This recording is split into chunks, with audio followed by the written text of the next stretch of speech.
Bonjour et bienvenue pour une vidéo d'un nouveau format qui consiste à découvrir des lieux anciens comme si vous y étiez au travers du jeu Assassin's Creed Odyssey.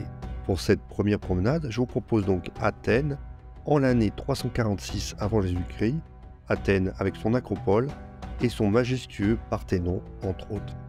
Bonne visite à tous. Notre promenade commence ici sur l'acropole d'Athènes, qui offrait déjà à l'époque une vue imprenable sur la cité. Un lieu privilégié qui ne date pas d'hier, puisque des traces d'occupation humaine sont attestées dès le néolithique sur le site de l'acropole. Mais ce n'est qu'à la suite des invasions ioniennes que l'Attique est organisée en cités, parmi lesquelles Cécropia, la future Athènes. Athènes est fondée formellement vers 800 avant notre ère, avec le regroupement de plusieurs villages partiellement préservés de l'invasion des Doriens. Ce faisant, en tirant parti de la forteresse naturelle de l'acropole, ils vont réussir à résister aux hordes de pillards qui terrorisaient la région. Le pluriel du mot Athènes, selon Thucydide, est une trace des anciens villages qui fusionnèrent pour fonder la cité. Selon la légende, c'est le héros Thésée, vainqueur du Minotaure, qui dirigea cette unification de l'Attique. Ce qui fait qu'Athènes devient l'une des cités dominantes en Grèce au cours du premier millénaire avant Jésus-Christ.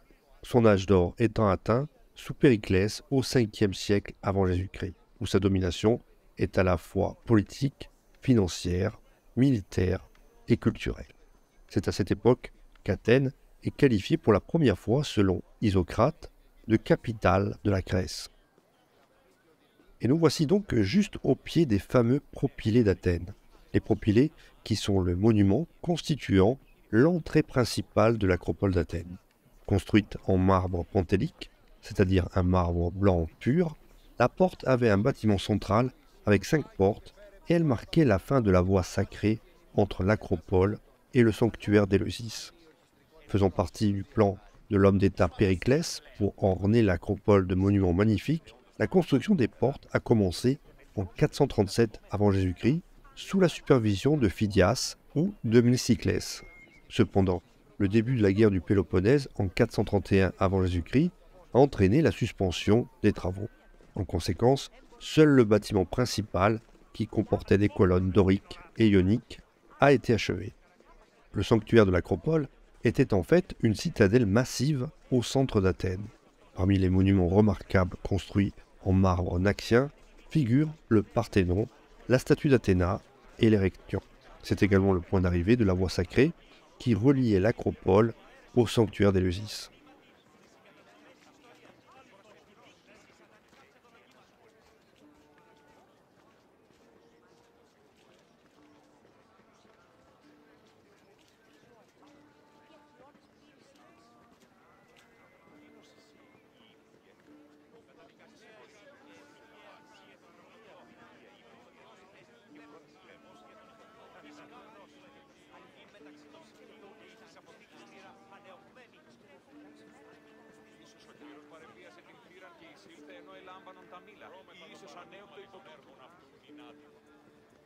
Άκουε τον εαυτό σου.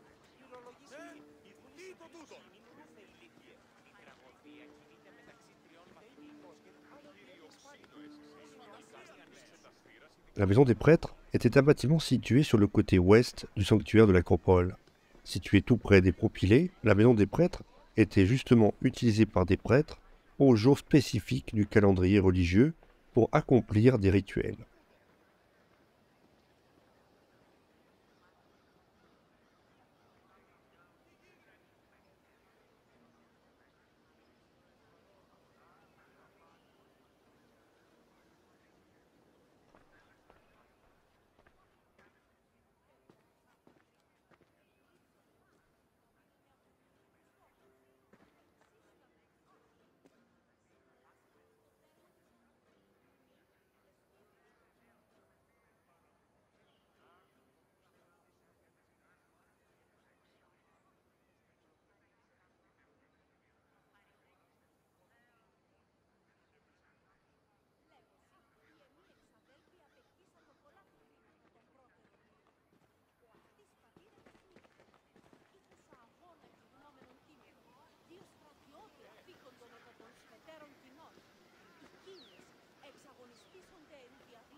Étant donné le caractère sacré de la maison, les prêtres devaient se purifier avant d'y entrer.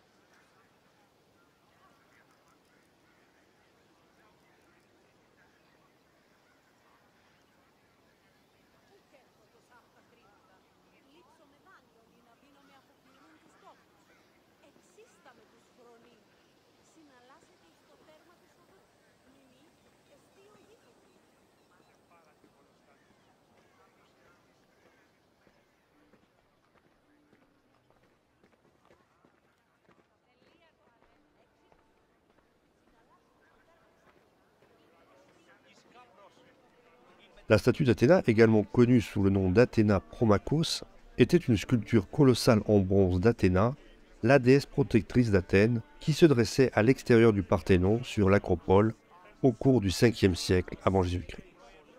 La statue montrait la déesse vêtue d'un chiton, surmontée de l'égide d'or, ornée d'écailles et de l'effigie de Méduse.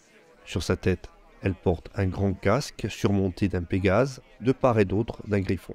De la main droite, elle tient une lance, tandis que la gauche repose sur un bouclier orné d'un méandre et d'une chouette. Comme la statue mesurait près de 10 mètres de haut, le géographe et historien Pausanias prétendait que la pointe de la lance et le casque étaient visibles même depuis le cap Sounion, malgré les 60 km qui les séparaient. Réalisée par le célèbre sculpteur athénien Phidias, la statue a été commandée et créée en mémoire de la bataille de Marathon de 490 avant Jésus-Christ. Bien que Phidias ait été chargé des travaux, le forgeron Mys a gravé le bouclier de la statue. Prenant 9 ans pour être réalisée, la statue a fini par coûter près d'un demi-million de drachmes, la monnaie frappée à cette époque. La statue colossale représentait la déesse sous le nom d'Athéna Promachos, ce qui signifie Athéna qui combat en première ligne, au premier rang.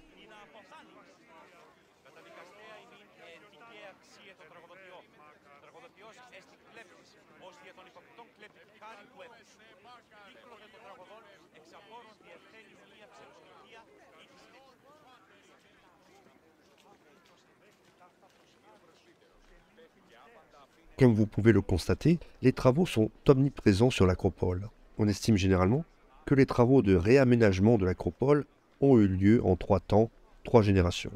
À l'époque de Simon, un homme d'État athénien du second quart du 5e siècle avant Jésus-Christ, eurent lieu les travaux préparatoires, dont le déblaiement et l'érection de l'Athéna Promachos, célébration de l'Athènes renaissante.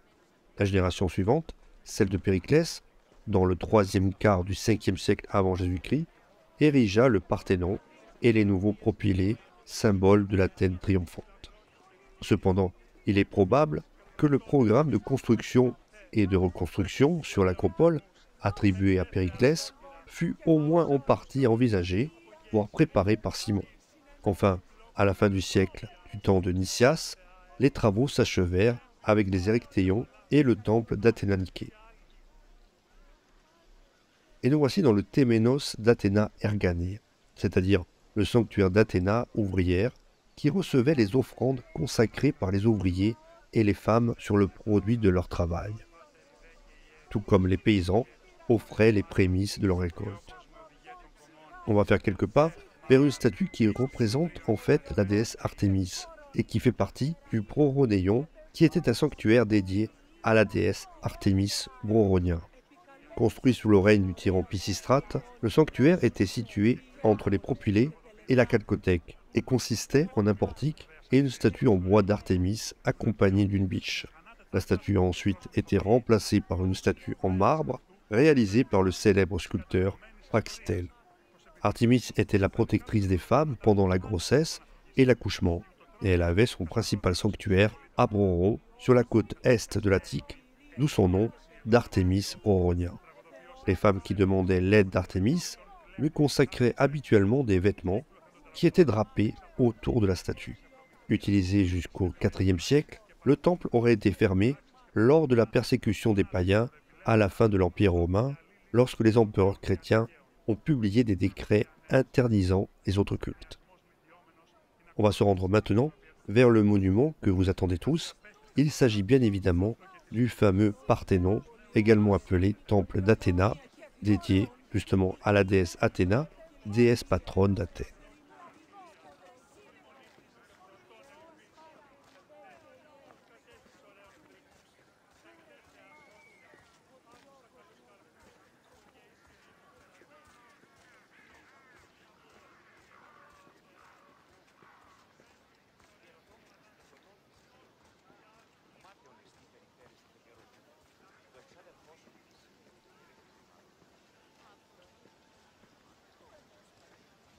Αλόκο τον Ταμάλα.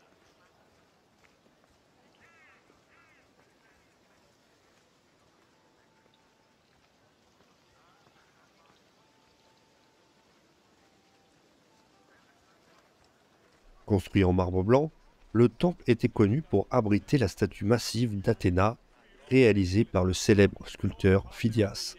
La structure contenait également les richesses de la ville et de la Ligue de Délos pendant la période classique, une ligue initialement constituée pour financer la guerre en cas d'une énième attaque perse, mais qui fut en partie utilisée par Périclès, alors stratège d'Athènes, pour construire le Parthénon en question et embellir ainsi la cité. Ce détournement sera d'ailleurs dénoncé par les autres cités-États, membres de la Ligue de Délos. Sur ordre de Périclès, la construction du Parthénon a commencé en 447 avant Jésus-Christ, alors que l'Empire athénien était au sommet de sa puissance. Elle fut achevée en 438 avant Jésus-Christ, bien que la décoration de l'édifice se soit poursuivie jusqu'en 432 avant Jésus-Christ. Un rapide topo sur la destinée du Parthénon. Le culte d'Athéna s'est poursuivi pendant près d'un millénaire. Cependant, une partie du temple va être détruite lors du sac d'Athènes en 267 de notre ère par les Hérules, un ancien peuple germanique. En 590, le Parthénon va être converti en une église chrétienne dédiée à Maria Parthénos, la Vierge Marie, qui va remplacer Athéna comme nouvelle protectrice d'Athènes. Il deviendra également la quatrième destination de pèlerinage de l'Empire byzantin, après Constantinople, Éphèse et Thessalonique. En 1204, Athènes, qui est occupée par l'Empire latin, devient une ville de duché croisé. Pendant cette période, le Parthénon est transformé en cathédrale catholique romaine. Après la conquête de l'Empire byzantin par l'Empire ottoman en 1458, l'église est à nouveau transformée, cette fois-ci en mosquée.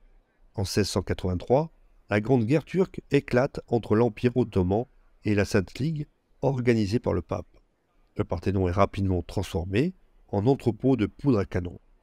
En 1687, la République de Venise assiège Athènes et pendant le siège, un boulet de canon frappe le Parthénon, faisant exploser le toit et endommageant fortement les murs, les colonnes et les métopes de l'édifice.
Voilà, maintenant, direction le sanctuaire de Pandion, qui était le bâtiment le plus à l'est du sanctuaire de l'Acropole d'Athènes.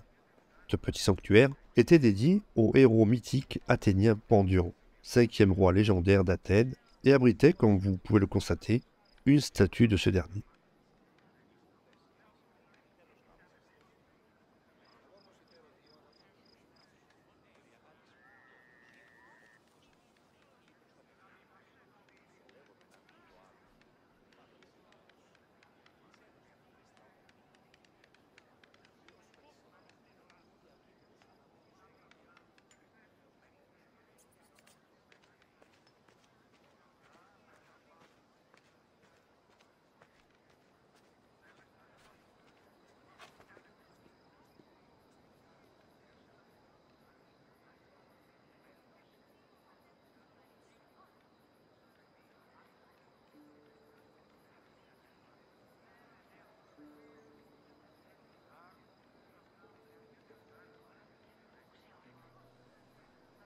Allez, on va maintenant se diriger vers le joyau de ce Parthénon. Je parlais bien évidemment de la statue d'Athéna.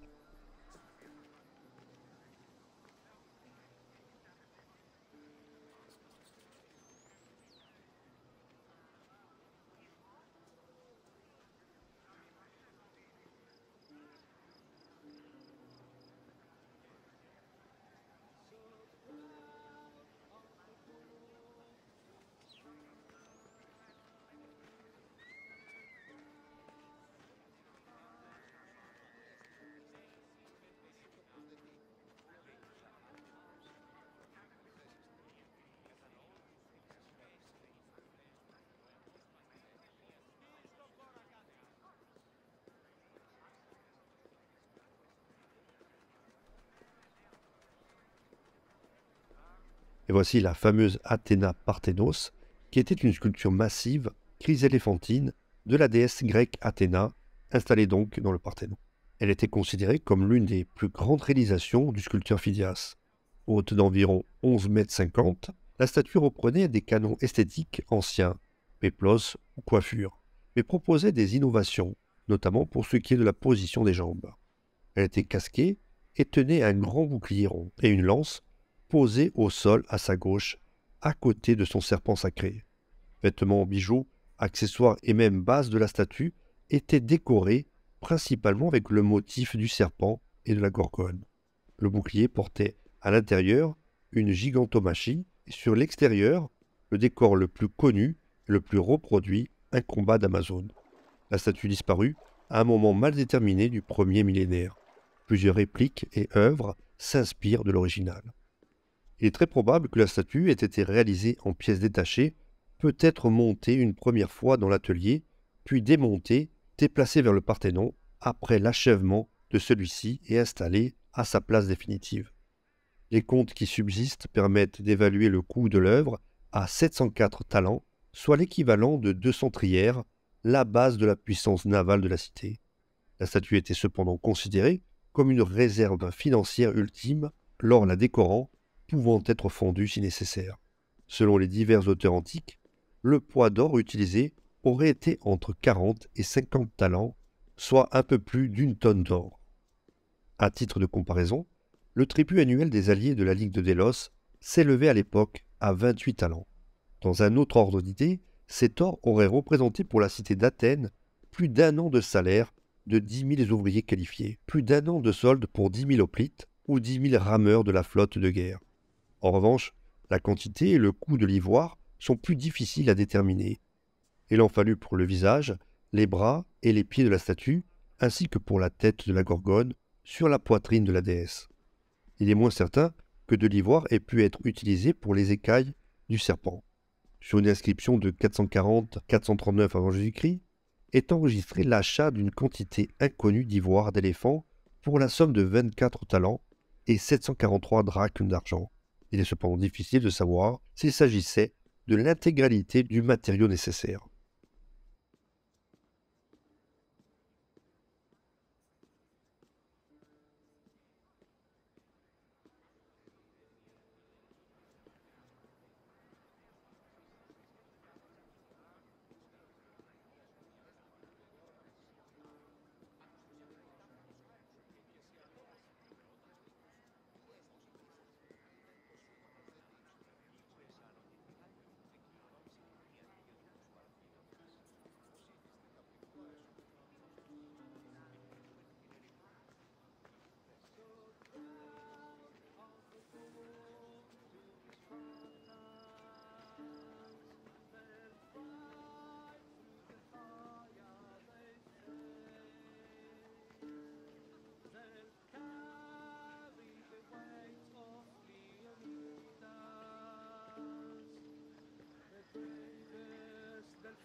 Le sanctuaire de Zeus Polios était un petit sanctuaire en plein air dédié au dieu Zeus.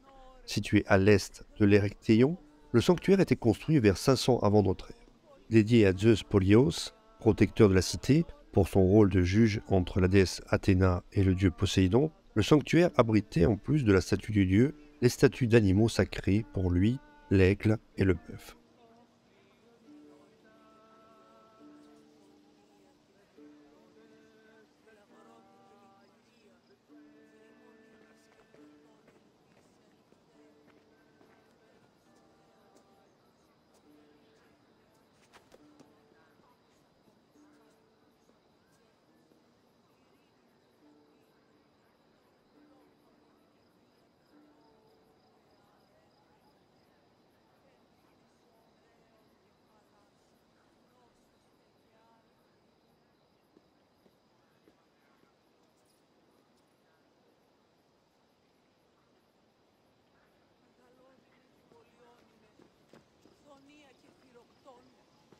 Φιλαγρότη και λυτηρία, δρυμονίτης και βρωτών ελπής. Ελθέ, η κατέχεις ωραίων δρυμός. Ελθέ, Θεά σώτηρας, άμεσα καλός καστός.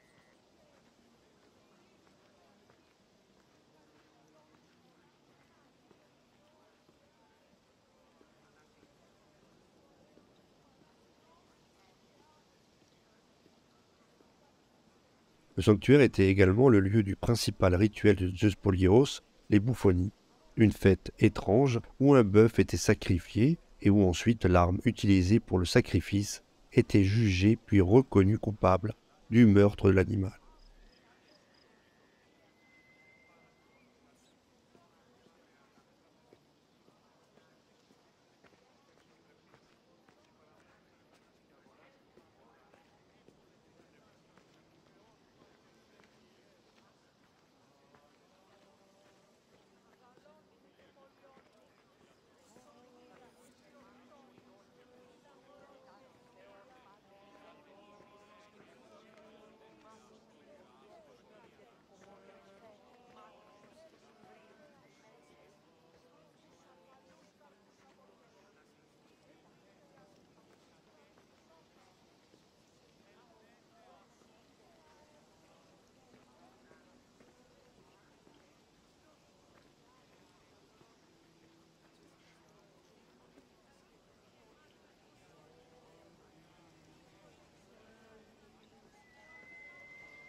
Voici à présent l'Érectéion, qui était un ancien temple grec situé sur le côté nord du sanctuaire de l'acropole d'Athènes, sans doute le site de culte le plus important de l'acropole. Le temple était connu pour ses cariatides et était dédié au dieu grec Poséidon et à la déesse Athéna. En outre, il était également dédié à Érectée et ses Crops, deux rois légendaires d'Athènes, dont le dernier aurait été enterré sous le portique. À noter également, et on le verra mieux tout à l'heure, la présence d'un arbre, le fameux olivier d'Athéna, qui était situé à l'ouest du temple.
εκέφρον ούκ επενεργεί εκ του λαθμών και οδυρμών, αλλά επί των δεδομένων.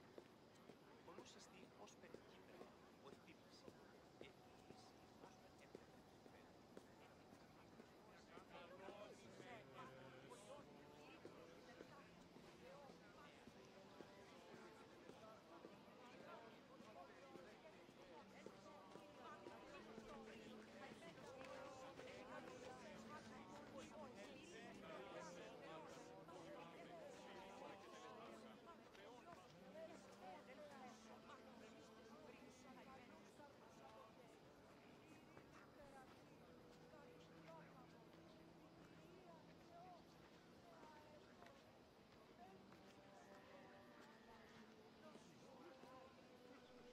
On y trouvait aussi le Palladion, une statue d'Athéna consacrée par Cécrops, roi mythique de l'Attique, et dont on croyait qu'elle était tombée du ciel. Les tombes de Cécrops et d'Érectée, une chapelle dédiée à Pandros, une chapelle dédiée à l'une des 3 filles de Cécrops, un puits d'eau salée, don mythique de Poséidon, et enfin l'olivier sacré, don mythique d'Athéna, fait à la population lors de sa dispute avec Poséidon.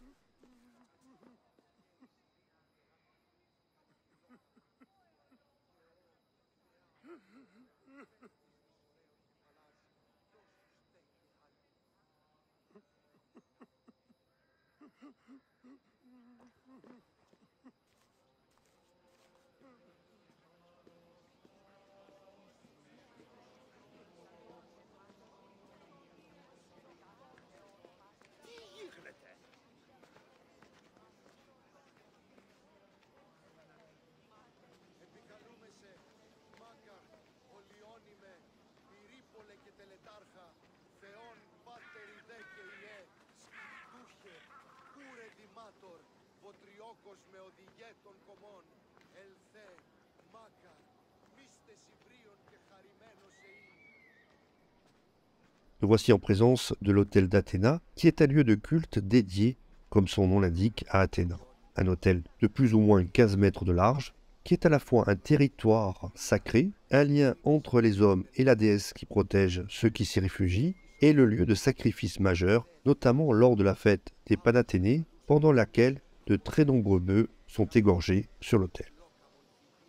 Και ω Θεά εύδρομε, πέμπης της ωραίων κεφαλάς, νόσου στέκε άλγη.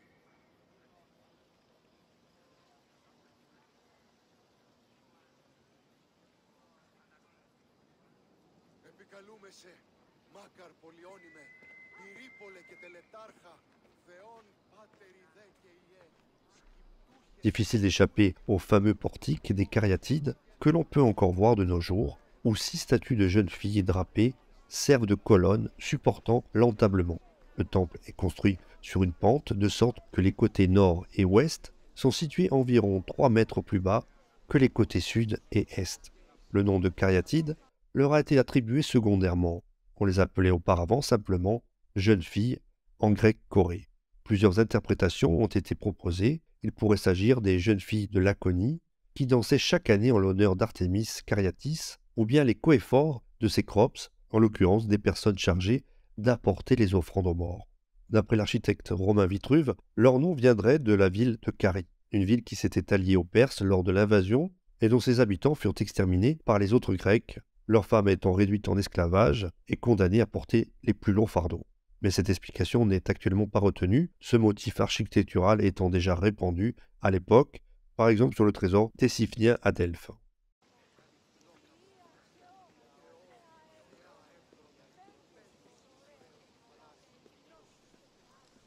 Et voici plus en détail l'arbre que j'évoquais tout à l'heure, l'olivier d'Athéna, qui était un grand olivier situé à l'ouest de l'Érechtheion.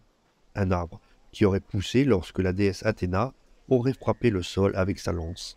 En 480 avant Jésus-Christ, lorsque les Perses ont envahi Athènes, les historiens Hérodote et Pausanias ont écrit qu'ils avaient brûlé l'arbre, mais que les cendres avaient repoussé. En raison de la nature miraculeuse de l'arbre, les oliviers d'Athènes étaient considérés comme les plus sacrés de tout le monde grec.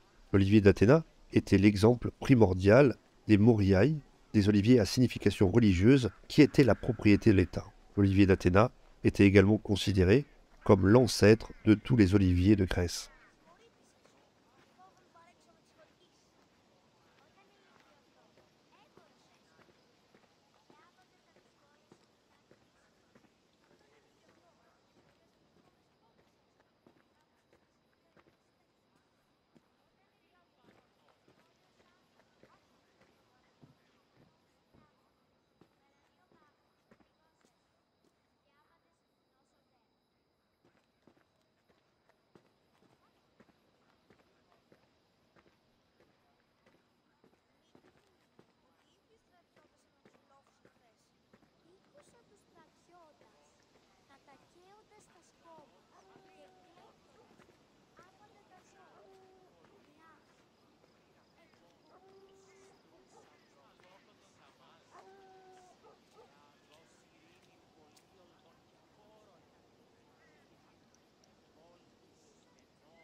Et voici une statue qui sans doute représente le dieu Apollon luttant contre le serpent Python.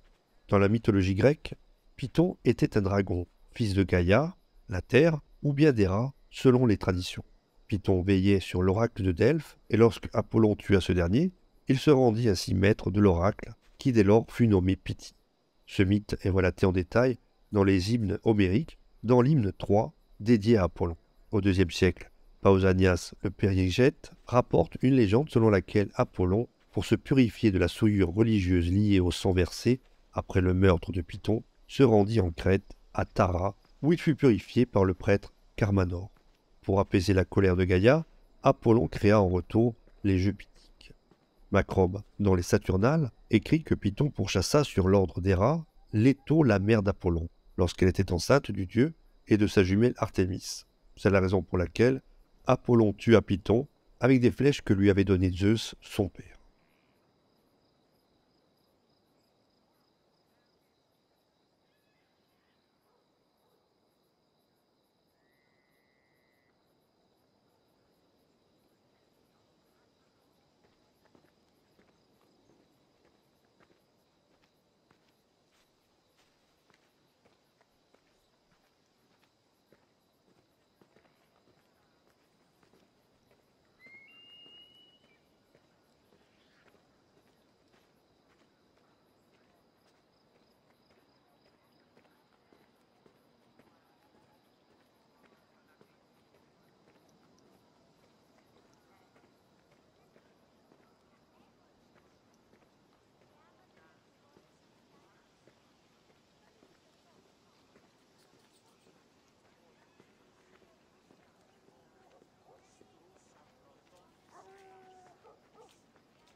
Un autre temple ici, et qui a un rapport étroit avec Apollon. Il s'agissait d'un temple dressé sur le versant sud de l'acropole d'Athènes, dédié à Thémis, déesse de la justice, du droit et de l'équité, qui succéda à sa mère Gaïa en tant que propriétaire de l'oracle de Delphes, qu'elle confia ensuite à Apollon. Déesse de la justice, de la loi et de l'équité, Thémis assistait Zeus dans l'Olympe. Elle est souvent représentée dans l'art ancien tenant les plateaux d'une balance avec lesquels elle pèse les arguments des parties adverses. Dans l'Olympe, elle est également la mère des heures et des mois ou parcs dans la mythologie romaine.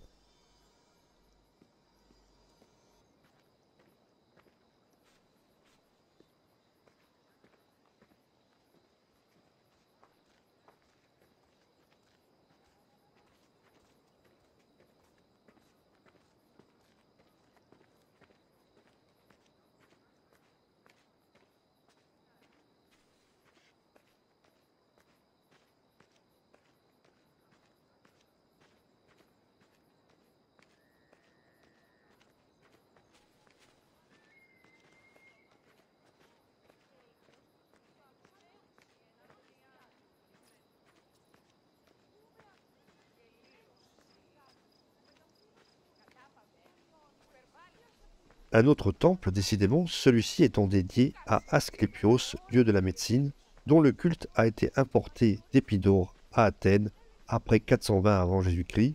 Le sanctuaire était voué à la guérison des malades et servait également de lieu de soins médicaux.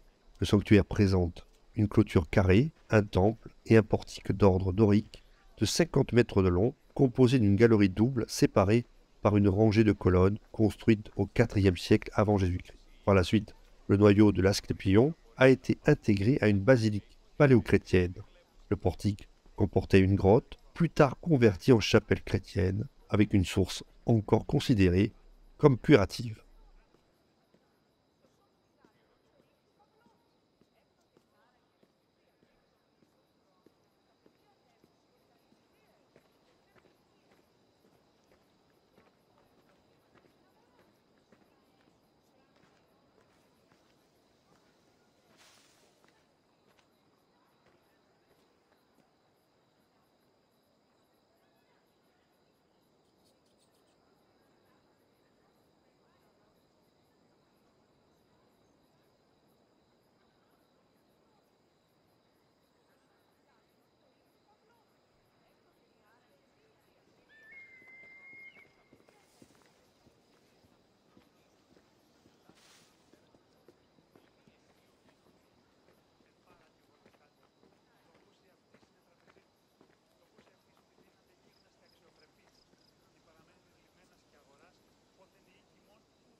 Et voici non plus un temple, mais un théâtre, précisément celui de Dionysos, qui était l'un des théâtres les plus réputés de la Grèce antique, considéré même comme le premier théâtre du monde, berceau du théâtre grec antique et de la tragédie.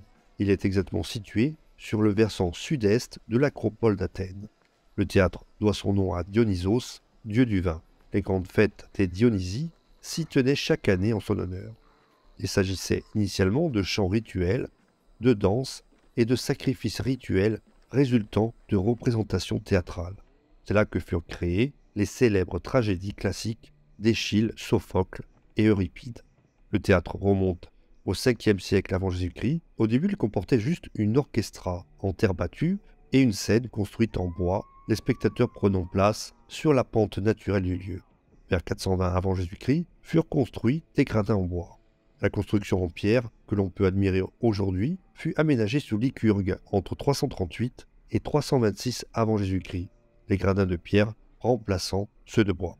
Le théâtre de Dionysos disposait de 78 rangées de sièges et offrait des places pour 17 000 spectateurs.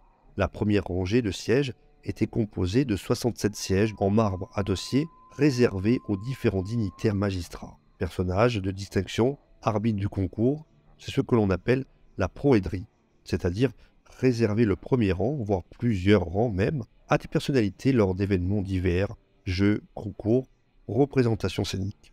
Le coïlon, en l'occurrence les gradins, est disposé en hémicycle autour de l'orchestra où avaient lieu les danses et les chants du chœur.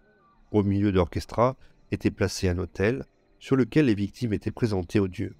Les acteurs évoluaient sur le proskénion derrière lequel se trouvait le bâtiment de la scène. Et voilà, c'est ici que s'achève notre promenade athénienne. J'espère que vous l'aurez apprécié. Dites-moi si ce nouveau format vous a intéressé et si vous voulez d'autres vidéos du même genre. En attendant, on se retrouve très prochainement pour un autre docu sur Hérodoc, la chaîne Histoire, ou bien à tout de suite si vous souhaitez visionner une autre vidéo de la chaîne.